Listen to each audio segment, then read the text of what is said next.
Today's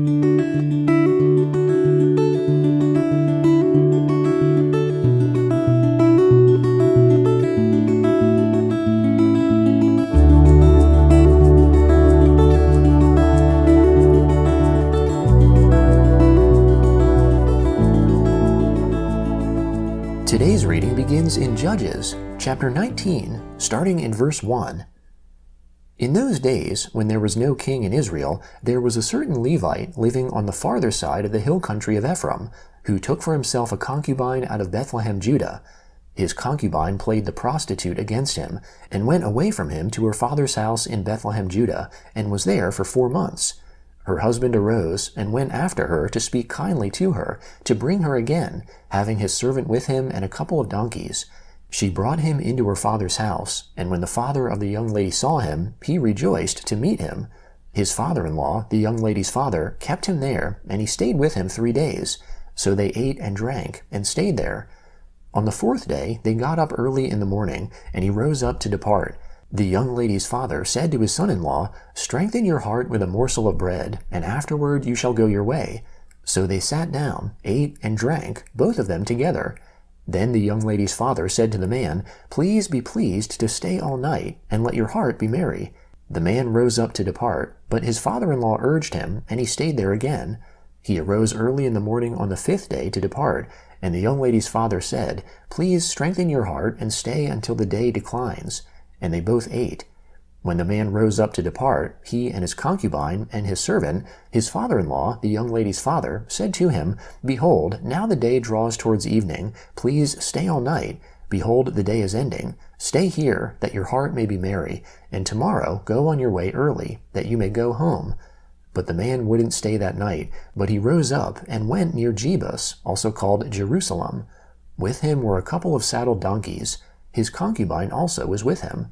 When they were by Jebus, the day was far spent, and the servant said to his master, "Please come and let's enter into the city of the Jebusites, and stay in it." His master said to him, "We won't enter into the city of a foreigner that is not of the children of Israel, but we will pass over to Gibeah." He said to his servant, "Come, and let's draw near to one of these places, and we will lodge in Gibeah or in Ramah."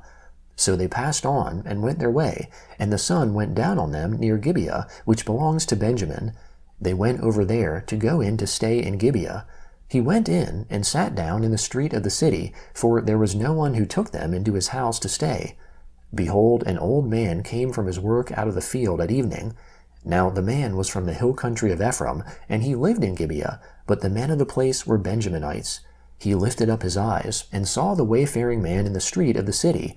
And the old man said, "Where are you going? Where did you come from?" He said to him, "We are passing from Bethlehem, Judah, to the farther side of the hill country of Ephraim. I am from there, and I went to Bethlehem, Judah. I am going to the Lord's house, and there is no one who has taken me into his house. Yet there is both straw and feed for our donkeys, and there is bread and wine also for me, and for your servant, and for the young man who is with your servants. There is no lack of anything." The old man said, "Peace be to you. Just let me supply all your needs, but don't sleep in the street." So he brought him into his house, and gave the donkeys fodder. Then they washed their feet, and ate and drank. As they were making their hearts merry, behold, the men of the city, certain wicked fellows, surrounded the house, beating at the door. And they spoke to the master of the house, the old man, saying, "Bring out the man who came into your house, that we can have sex with him." The man, the master of the house, went out to them, and said to them, "No, my brothers, please don't act so wickedly. Since this man has come into my house, don't do this folly. Behold, here is my virgin daughter and his concubine. I will bring them out now. Humble them, and do with them what seems good to you, but to this man don't do any such folly." But the men wouldn't listen to him. So the man grabbed his concubine, and brought her out to them, and they had sex with her, and abused her all night until the morning. When the day began to dawn, they let her go. Then the woman came in the dawning of the day, and fell down at the door of the man's house where her lord was, until it was light. Her lord rose up in the morning, and opened the doors of the house, and went out to go his way. And behold, the woman his concubine had fallen down at the door of the house, with her hands on the threshold.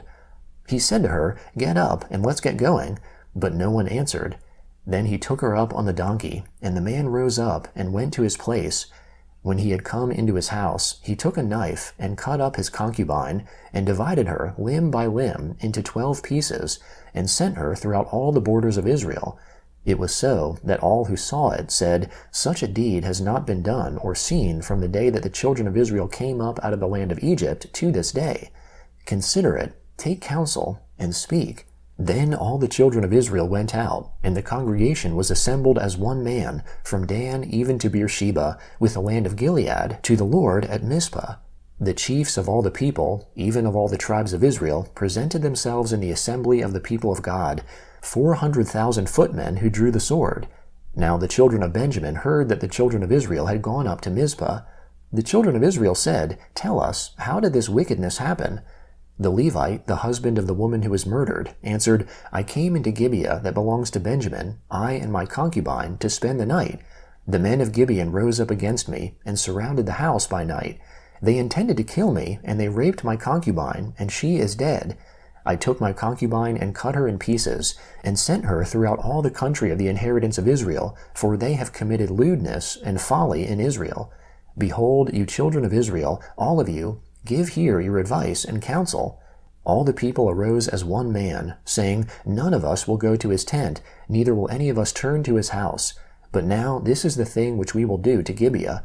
We will go up against it by lot, and we will take 10 men of 100 throughout all the tribes of Israel, and 100 of 1,000, and 1,000 out of 10,000 to get food for the people, that they may do, when they come to Gibeah of Benjamin, according to all the folly that the men of Gibeah have done in Israel." So all the men of Israel were gathered against the city, knit together as one man. The tribes of Israel sent men through all the tribe of Benjamin, saying, "What wickedness is this that has happened amongst you? Now therefore deliver up the men, the wicked fellows who are in Gibeah, that we may put them to death and put away evil from Israel." But Benjamin would not listen to the voice of their brothers, the children of Israel. The children of Benjamin gathered themselves together out of the cities to Gibeah to go out to battle against the children of Israel. The children of Benjamin were counted on that day out of the cities 26,000 men who drew the sword, in addition to the inhabitants of Gibeah, who were counted 700 chosen men. Amongst all these soldiers there were 700 chosen men who were left-handed. Every one of them could sling a stone at a hair and not miss. The men of Israel, besides Benjamin, were counted 400,000 men who drew the sword. All these were men of war. The children of Israel arose, went up to Bethel, and asked counsel of God. They asked, "Who shall go up for us first to battle against the children of Benjamin?" The Lord said, "Judah first." The children of Israel rose up in the morning and encamped against Gibeah. The men of Israel went out to battle against Benjamin, and the men of Israel set the battle in array against them at Gibeah. The children of Benjamin came out of Gibeah, and on that day destroyed 22,000 of the Israelite men down to the ground. The people, the men of Israel, encouraged themselves, and set the battle again in array in the place where they set themselves in array the first day. The children of Israel went up and wept before the Lord until evening. And they asked of the Lord, saying, "Shall I again draw near to battle against the children of Benjamin, my brother?" The Lord said, "Go up against him." The children of Israel came near against the children of Benjamin the second day. Benjamin went out against them out of Gibeah the second day, and destroyed down to the ground of the children of Israel again 18,000 men. All these drew the sword. Then all the children of Israel and all the people went up, and came to Bethel, and wept, and sat there before the Lord, and fasted that day until evening. Then they offered burnt offerings and peace offerings before the Lord. The children of Israel asked the Lord, for the ark of the covenant of God was there in those days, and Phinehas, the son of Eleazar, the son of Aaron, stood before it in those days, saying, "Shall I yet again go out to battle against the children of Benjamin my brother, or shall I cease?" The Lord said, "Go up, for tomorrow I will deliver him into your hand." Israel set ambushes all around Gibeah.